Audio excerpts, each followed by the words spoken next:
So welcome everybody. I think we'll get started here. So I realized the last session I never introduced myself, but I was very good at introducing everybody else. So hi everybody. I'm Christine Weiser, publisher of Tech and Learning and Tech and Learning University. And I am really happy to have you all joining us for our very first all day, all virtual conference. And again, trying to build in some stretch breaks between each session. So just want to kind of start things with just a little bit of housekeeping. Apologies to those who have heard this before, but I just want to make sure everybody understands how to work the conference hub in particular, because we've put a lot of work into making this thing cool. So I want to start with a special thank you to our sponsors, Catch On, Classcraft, FileWave, Global Teletherapy, GradeCam, and Sanford Programs. And of course, thank you to all of our association partners. Thank you, Andrew, for connecting us with ACTM and the other main acronym, META. Did I get it? So I just want to first give some quick how-tos on how to do the conference hub, because again, we really built the hub to try and maximize networking as much as you can in a virtual space. Because obviously, I think that's the biggest thing missing from these face-to-face meetings. So when you get there, you can visit the sponsor booth, just navigate to the sponsors, and you can click on the sponsor booth page. You can do a live chat with them, you can book a meeting with them, and you can enter for our Passport to Prizes, which is, anyone who's ever done one of our events knows we love our Passport to Prizes. We've managed to virtualize it. So you can just click on that button and that will enter a ticket into the raffle that will have the drawing at the end of the day. And we've got some fabulous prizes. You can find your personalized agenda on the conference hub too. So if you wanted to change any of your sessions, that's totally fine. I know you made your selections when you first joined, but if there's something else that popped up that you may want to check out, that's really fine. Just go into modify your registration or modify your sessions. And the one thing is you do need to uncheck the one that you're currently registered for, and then check the one that if you wanted to make any changes.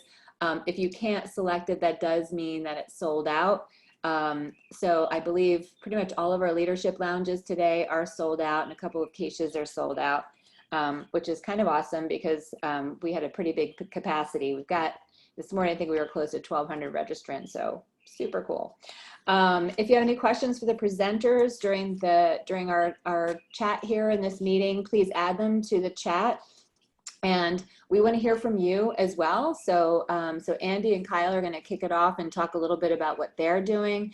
But keep the questions coming and keep the ideas coming, and I'll check with you if it's okay for you to present your story too. I don't want to put anybody on the spot, but I can message you privately if you're okay to share your story. So I believe, and also if you're tweeting, and I hope you are, please use the hashtag #TLTechLive. I'll put it in the chat here for you. But Andy, if you want to kick things off, please, and tell us what you're up to. Well, first off, I'm really excited for having the opportunity to wear clothes that have buttons. So this is a new thing for me in the last month or so. And I'm excited to talk about how we're managing devices and explore, and expand upon what we mean by devices and engage with all of you and hear what some of your big challenges are, as well as some solutions, some novel solutions you might have in store for us as well. So we're hoping this is a conversation.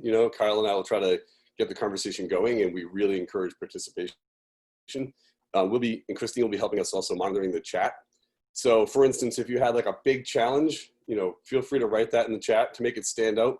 You could maybe hashtag it big challenge, or if you have a novel solution, maybe you could hashtag that solution so it sort of stands out in the chat as well. And then ideally, we'll weave those solutions and challenges in and see what we can do as a group to come up with some solutions. But I'm Andy Wallace. I'm a tech director in South Portland Schools. I've been there for 17 years. We're just a small urban school district in the state of Maine. And I'm happy to be here with my friend Kyle. Let Kyle introduce himself. Morning, I'm Kyle Berger, the Chief Technology Officer in Grapevine, Colleyville ISD, located in North Texas area.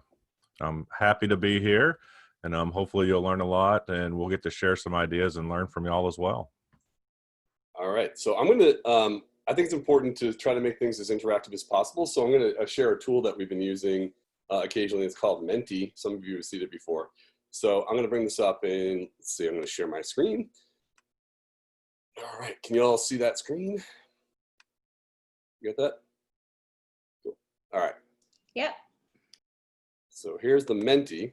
So the way a Menti works is you go to this website and you can type in that code, or you can scan that QR code.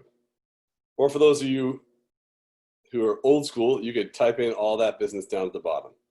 So this is an interactive poll that actually will change over time. So we're kind of curious to see, one of the biggest questions is around devices are out, right? And are we going to get them back? How are we going to get them back? So we thought this might be an interesting poll question. And maybe based on our conversation, some of our opinions might change. So please take a moment and make your first vote there on Menti. And I will change my screen so you can see what it looks like from the teacher side. I'll give you all like 20 seconds to do that.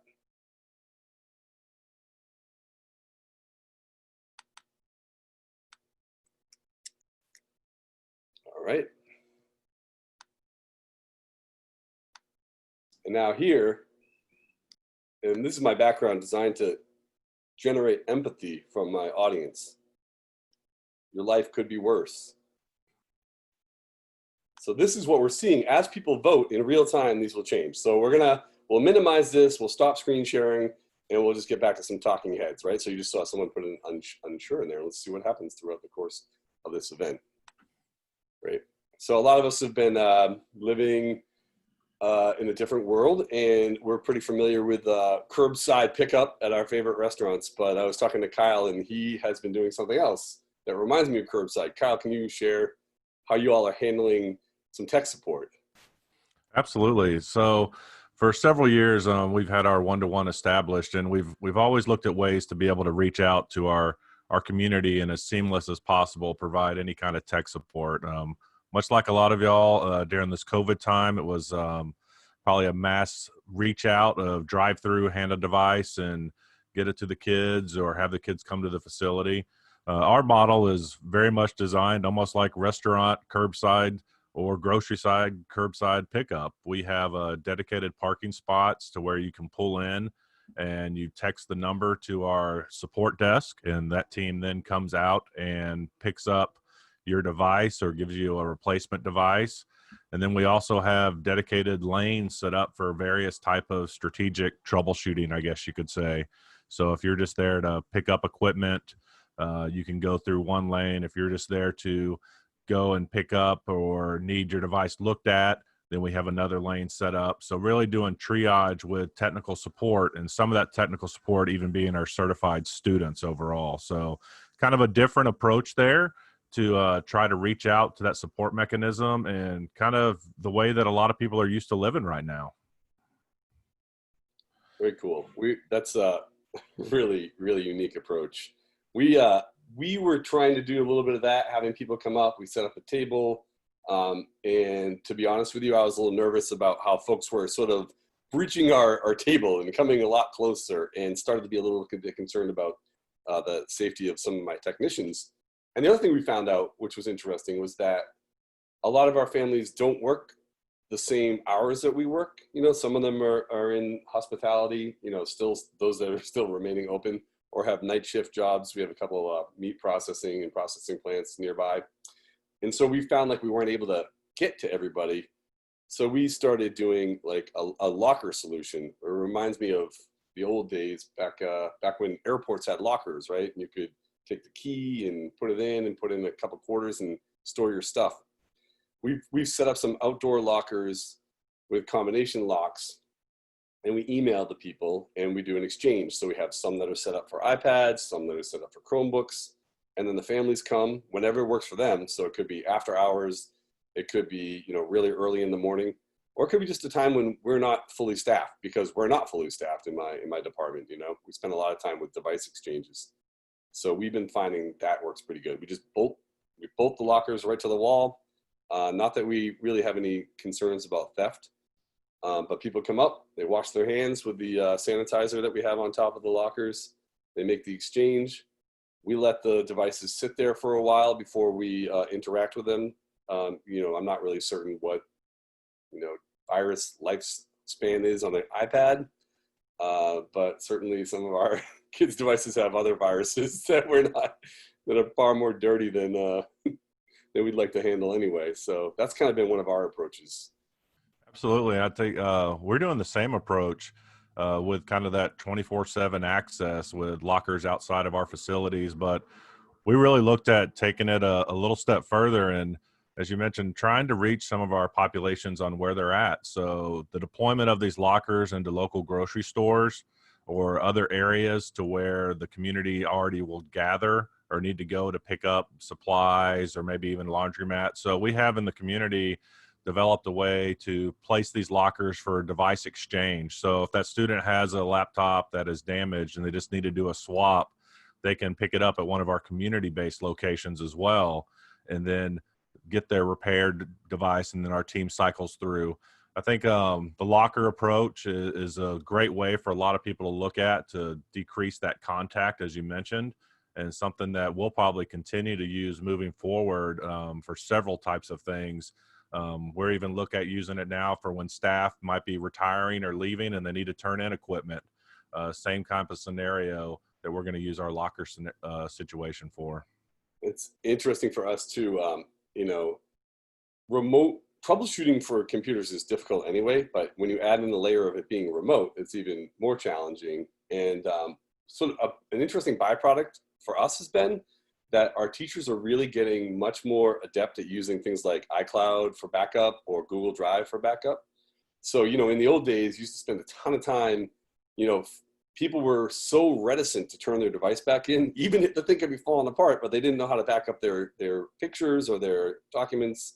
And we have found a huge growth around that usage of, the teachers taking responsibility for backing up their materials. Whereas in the past, that was a big hassle. So it's kind of a plus side to a crisis, so it's nice to see the plus sides come out too. Absolutely. You see that shift on a lot of things that we've really been trying to implement for years and years. Now kind of force the hand a little bit, and some folks really needing to adapt. I noticed a few questions in the chat about the lockers, and see scenario on like how maybe you are handling it. How are you dispensing the information to the folks on how to access the locker combination wise and those kind of things? Yeah, it's what we do is, so when we contact the family, right, and we go into our SIS and use every available email, because sometimes, reaching out to families can be the hardest part. And we say, please come, we give a location, please use locker number 17. So all of our lockers are labeled. They each have a different combination on them. And then we share the combination. Now, some people want to know, how is that secure? Well, what we do is we mix up the locks. So it's, 30, 35, 40 master locks. They all look identical. So nobody can go in there and sort of try to steal things. And, don't get me wrong, with a nice pair of bolt cutters, you could break through almost any lock. This location that we chose has an overhang to shield it from the elements, because it gets, it snowed here in Maine on May the 8th. And so we do that. And we also happen to have a camera. Don't tell anybody, but it's not actually plugged in, but that's good enough. Not to mention, theft of devices is at an all-time low. We can manage devices so much better now, and theft is really not a huge concern. Yeah, I would say the same for us. Our very first approach out of the box is we took some of our indoor charging lockers that you see from various providers out there and tried to move them into locations that would work. Of course, some of those aren't designed for outdoor weatherproof usage. So we actually modified with a company a set of those lockers that are just stripped down. They don't have the charging ability in them, but they have like the gym type combination that we could set randomly. So when the students or the teachers put in their help desk ticket, we do the same concept. We're responding to them with locker number, here's the combination. And then the technical crew cycles through every other day, or depending on, the amount of device flow that we have, to check the lockers and device them in, move them in and out. So that seems to be working out pretty well for us. And I think we'll be seeing that continue, and you'll probably see a lot more adaptations of lockers for that in the future. Yeah. I would say one other thing too is it's actually scientifically proven that only middle school kids can use these combination locks. So, I had to record myself and it wasn't a one-take recording, I can promise you this, how to like use a master lock. So I make a little video and we include that in the email to the families. That's great. Does anybody else in the audience have any Yeah, solutions? I see John Armstrong. I don't want to, put anybody on the spot, but if John's sharing some interesting ideas, would you be open to talking a little bit about what you guys are doing? Oh, good morning. I'm just enjoying the conversation and glad to hear that other people are looking into the locker solution. When I saw that, I knew that we had to go that route. So we're moving that way. Awesome, thank you. So we talked about the locker solution here, and some different ways of collecting. Some people are just letting all the kids have the devices. Maybe could we talk a little bit or hear from some folks? What's the plan for the fall? Are you, equity of course is a big issue too. So are you giving a device to every family, every student? So anybody want to hop in with a plan here? If not, I have someone who it's actually our Stephen Moranti from FileWave actually does mobile device management, and I see he's in here. So not to put Stephen on the spot, but I know you're doing a lot with mobile device management remotely. Maybe would you mind chiming in just with some of your observations of what you're seeing across the country? Yeah, sure. Yeah, to be brief, we've been busy, as you guys can all imagine, and we thank all of you for helping the kids. But yeah, there's a lot of different stories based on how the infrastructure is set up, right? And working with schools for the last 9 years with FileWave, a lot of you, you and I have spoke before. And it's always like, until there's a problem, we don't get funding. And, you never want to wish upon a problem, but it's here. And so at the same time, now everybody's running around and really trying to get these, what they need for the students. And from our perspective, when it comes to device management, we know there's a lot of different tools out there. The biggest issue we're seeing is that districts are not prepared to externally connect to these devices, right? The tools that they have are great for inside the walls, but once those devices leave, that's where the disconnect happens. And so that's where we've been working, pretty much most of our time with districts, with the IT teams, and actually families with connection issues, just figuring out what they need, since there isn't outside. We've been helping with a lot of the PD and things like that aspect, and so I'll be right back. We're not going anywhere right now. Not yet. But yeah, externally connecting is definitely the number one issue when it comes to managing devices that we're seeing. Yeah, Stephen, thank you. So see, Renee, let's see here. We have Renee Bryant said every student received a device and a hotspot with 30,000 students. And again, not to put you on the spot here, but that's an amazing undertaking. Would you be open to sharing a little bit about how you did that? Well, I cannot take credit for any of that because I'm not the chief technology officer or anyone that works with him. I'm actually the director of English Learner Multilingual Services, but I'm super proud of the work that our chief officer did in the realm of getting all those devices out and all the hotspots. But it didn't happen, obviously, in 1 week. It took multiple weeks, multiple phone calls.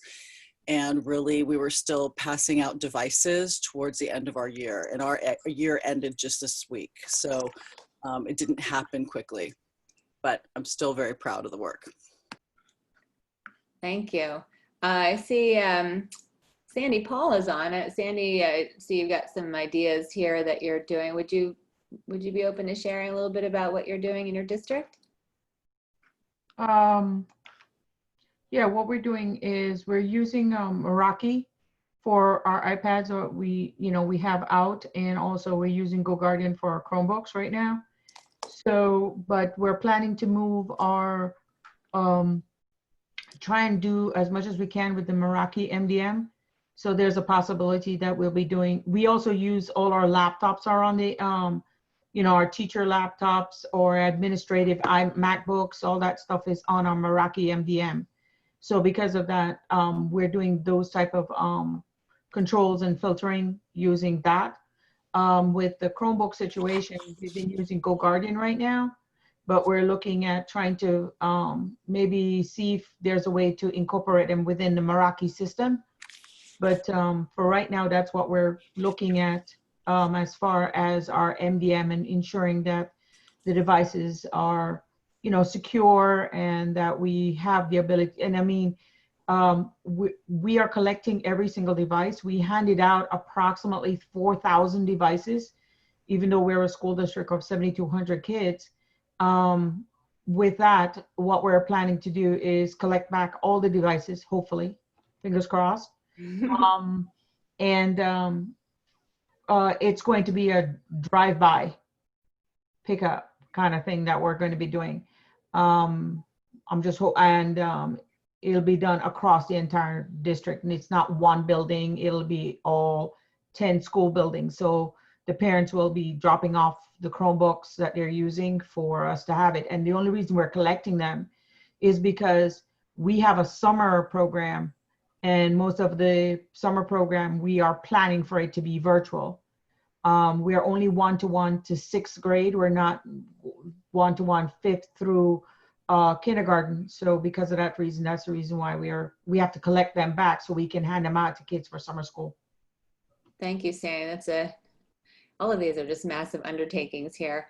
Eileen, you've, again, not to put anybody on the spot, but I see you're putting some ideas in here and some questions, really. I mean, obviously these are questions, not all, we don't have all the answers. I see you mentioned how you're using Khajiit hotspots, but are still, the rural towns are, that's an issue. So yeah. Eileen, would you be open to sharing a little bit about what you guys are doing? Sure.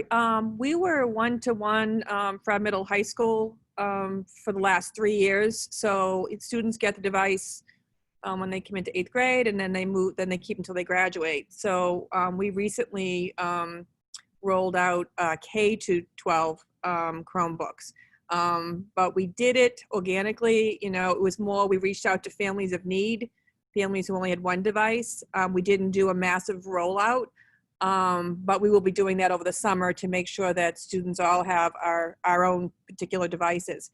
But yeah, the Khajiit has been a mixed blessing because we're in a rural area where we have, it's more location more than socioeconomic issues that we run into. So even the Khajiit hotspots are not working, and we still have families who have to drive to the library parking lot or to one of the bigger cities to be able to access technology. So it just seems like in the rural areas, there needs to be more of a collaboration between the towns to come up with a region-wide solution, because it's not really just a school issue. It's a everybody issue right now, especially with so many people working remotely.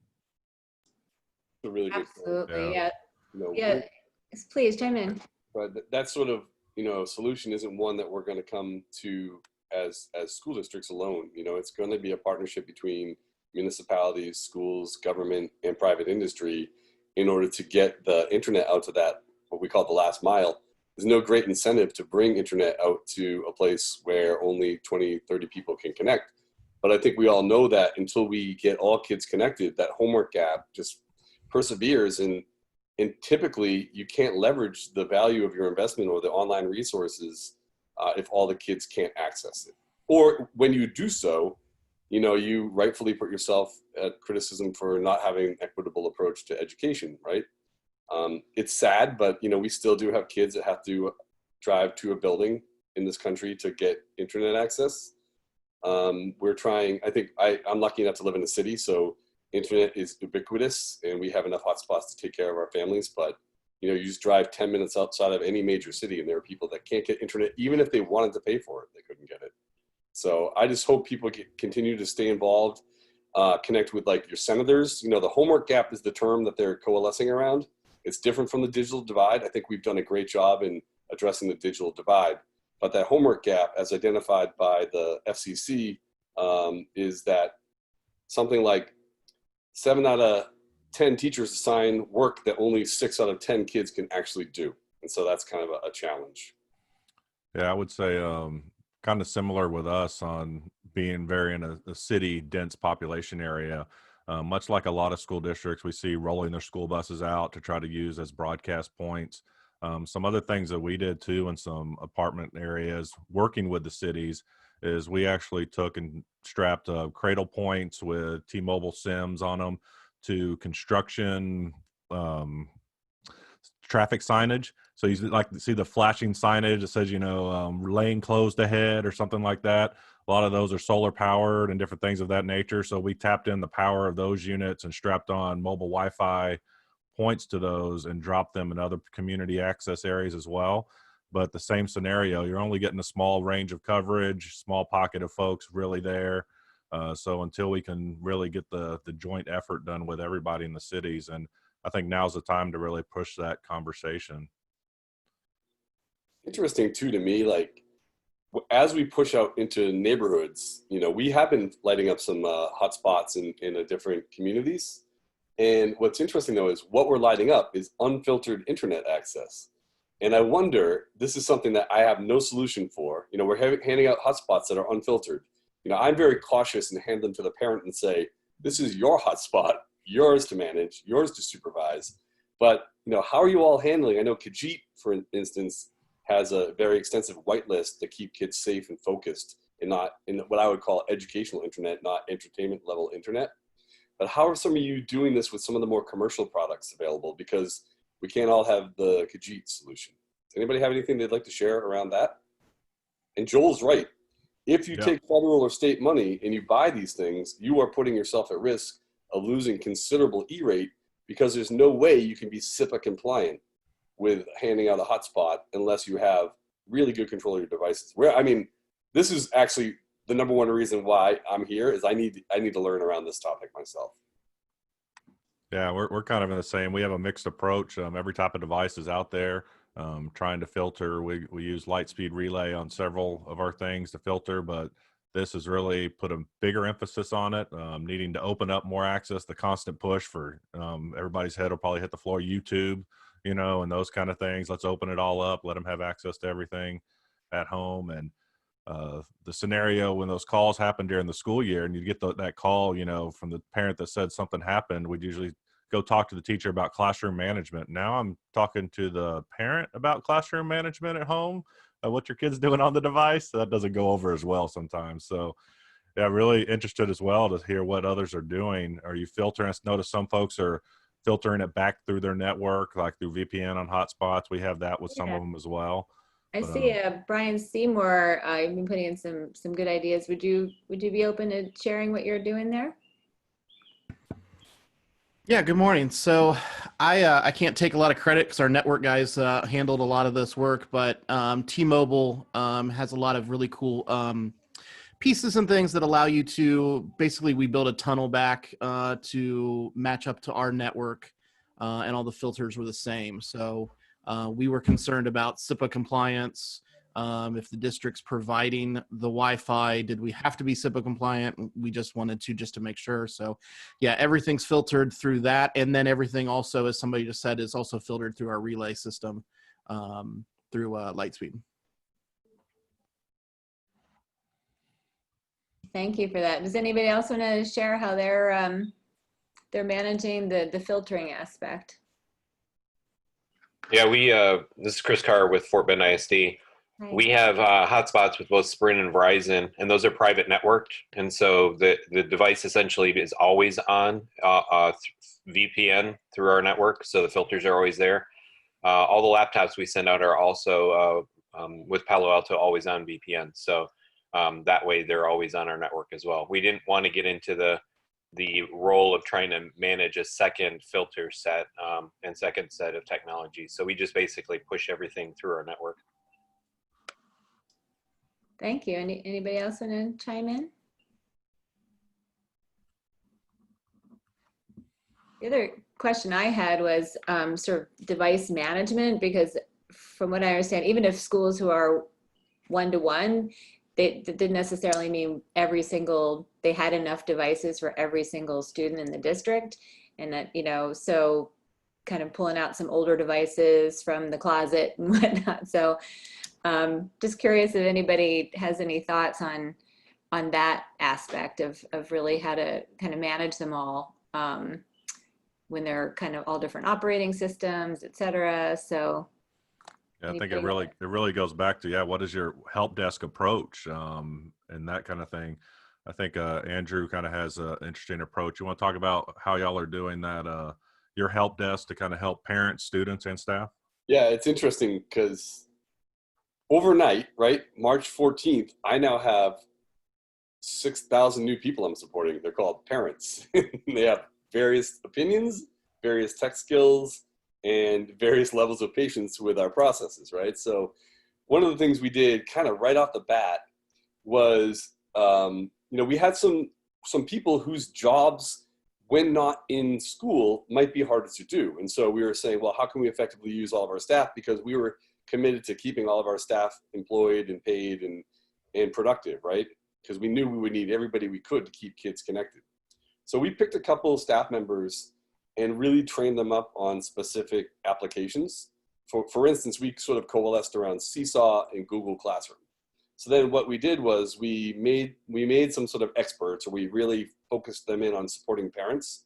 And then we gave out their telephone number, or a proxy to their telephone number.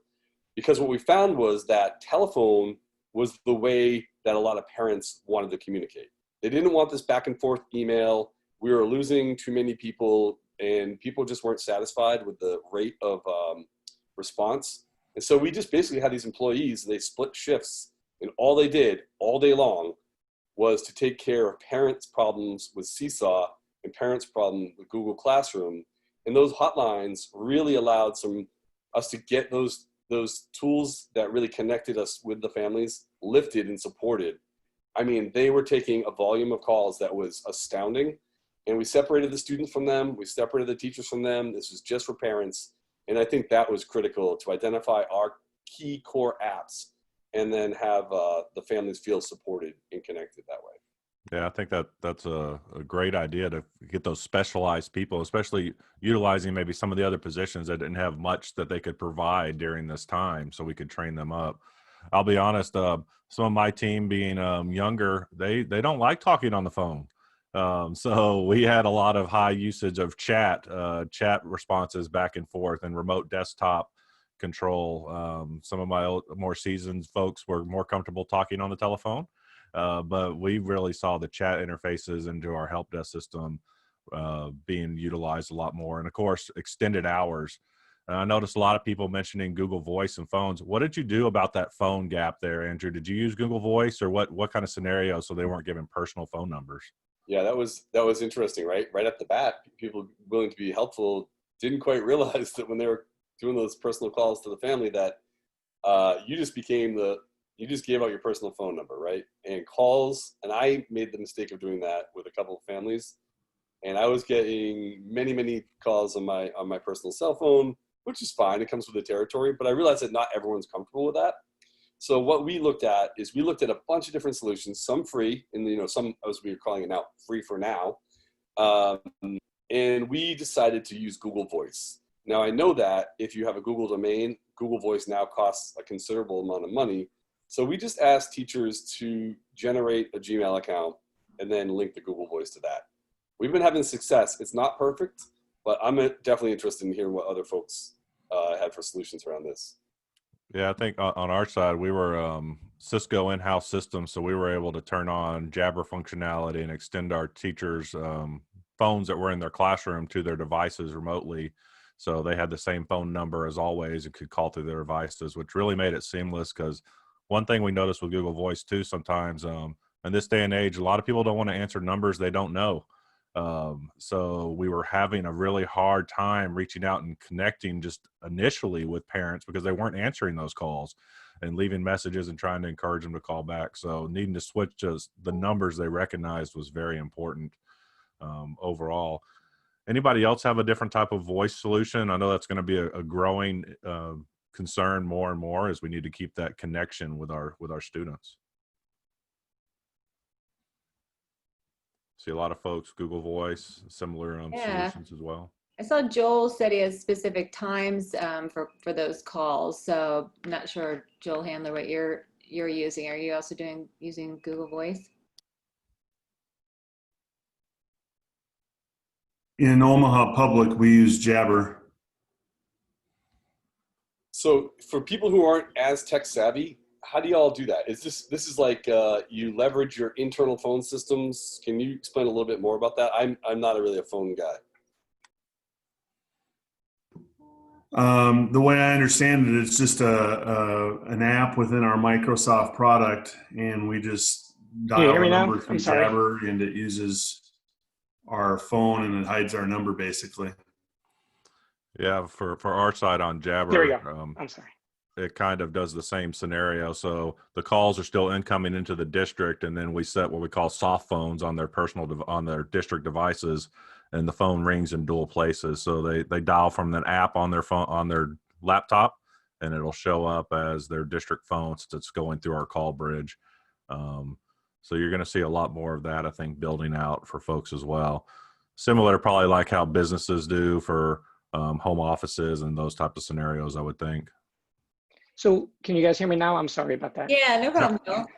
I was having a technical issues. One of the things we did early on was we would communicate via email with the parent or a student, and then we would set up a time. So let's talk at 11. We would set up a Google Meet and then email them the phone number so they can dial into that phone number and then have the conversation through a Google Meet. That's kind of how we bridge that gap, because we were having that issue too that you guys talked about earlier, where if we tried to call out from an unlisted number, nobody wanted to pick up. So that became a very big issue for us. Interesting. I see. Let's see. Debbie said she used Mitel ShoreTel phones and activated the Mitel app. But Debbie, you want to share how you did that? So Mitel has an app, so we just had to configure our Mitel servers to allow that, and then did a bunch of testing, and we were able to make it work for our remote users without using VPN. We also use the Mitel Connect client, but not all of our people are on VPN, and we're trying to get them on little by little because we weren't prepared for this, of course. But the Mitel app works perfectly on smartphones. People are, within 2 days, we had like 400 people on it because they were so excited to use it. That's great. I see a few people using the remind ability out there. Is that working well for some of y'all? We've looked at that in the past too, about the remind calls. John, is that working out pretty good for y'all?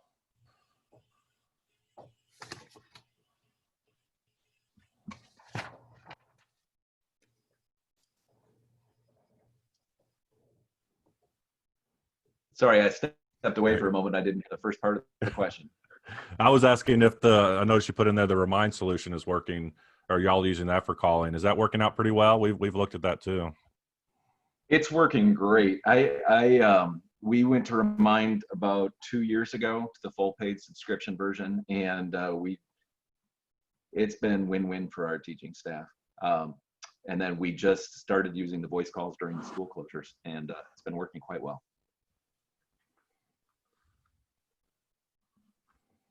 I want to kind of go back, if you guys don't mind. This is something I'm really kind of struggling with. You know, we're not one-to-one at pre-K 1-2. It's just sort of not within our belief system. But now I think we're going to get there, right? We will be all but one-to-one. And I wonder about, like, what age do you all think, when should you start letting devices go back and forth with kids? For us, it's always been grade 7, but we bumped it down to grade 6.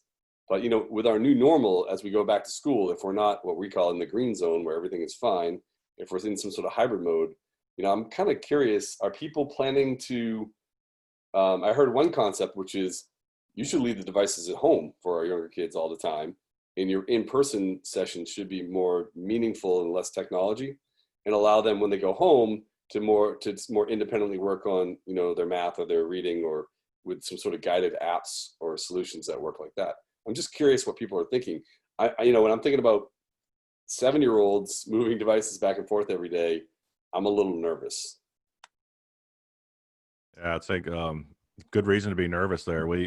K-12 one-to-one, and we let them all go back and forth and it's been very interesting at the K probably 3 area to see that migration. But the point you brought up about maybe them staying at home, even when we go back to the new normal, I guess, is something we've really considered too, is for that exact reason. Let's focus on the personal social interactions in person while we have them on campus, and that digital side being at home. So. Great. Joel, did I see you raise your hand there? Or, Yeah, so one of the things that we ran into, because Andrew, we were the same exact boat, that we weren't one-to-one, and we didn't even have accounts for pre-K at all because they were just, in school in person. And so we immediately had to create accounts for them, create Google Classrooms for them, get those teachers up to speed, and then we, give them devices to use at home. And those students, pre-K, even kindergarten, aren't independent on the device. So they require the parent when they're using the device, which became very, another concept to keep in mind too, that those sessions have to happen when the parent is available to let them happen, right? So, so we kind of are running into that same boat. What do we do with them? And we didn't have devices for them. So we pulled we pulled student devices from 3rd and 4th who didn't come get their devices to bring home. But that's one of the things we need to think about in the fall is that. Yeah, it's interesting. That's one of the reasons why, we've got them out. What's funny is what we found is that when we rated everyone's classroom and looked in their closets and under their desks, we realized we actually were one-to-one. In fact, maybe even a little bit north of one-to-one when you really do it. It wasn't ideal. And that was, for me, we finally, I think we've got kids situated. And one of the reasons why we're not recollecting devices is because they're situated and they've sort of made those devices theirs for now. And we're just trying to avoid contact with people as much as we can. And my other thing too is just, it's interesting when you talk to teachers that may say go out on maternity leave and they want to keep their device. What I'm realizing is, gosh, these people's primary devices are their work devices, for better or for worse, and often for worse. It is their primary device. And then I look at some of my families, the device that we just sent home on March 16th is their family's, in some cases, only device. And so for me, I'm trying and hoping that, kids will independently or with some guidance from us recover some of the lost learning. And so I just couldn't bring myself to bring it back. And I know, don't get me wrong, I know I'm going to suffer on the management side come the fall. But, we're trying to find a way, maybe like a way for people to do some sort of check-in, things of that nature. Yeah, we're the same. Definitely leaving all devices out there in the hope that they can still stay connected with us and stay accessing our digital resources and try to decrease that backward slide academically overall, and to try to avoid the mass hysteria of handing them back out and all that we went through. So, but knowing that there is a chance that the management issue and percentage of loss might happen. The cost of business, though, right now for us is the way we're really looking at it. Yeah, well, thank you, everybody. We are just about out of time here. I'm going to thank our speakers, Kyle and Andrew Wallace. Thank you so much for your time today. And thanks, everybody, for chiming in. This is what we want these sessions to be, really interactive. We want to hear from everybody. We're going to try and keep to these hard stops at 45 minutes to give us all time for stretch, coffee, water, food breaks.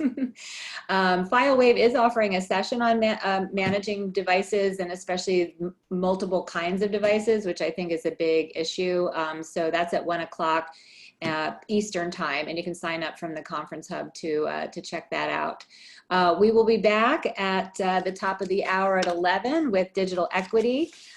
So please come back. Have a wonderful day. I see some people say, hey, do you want to connect? You can connect on our hub. So please take advantage of the networking opportunities that we've built there. So thank you so much, everybody, and see you soon.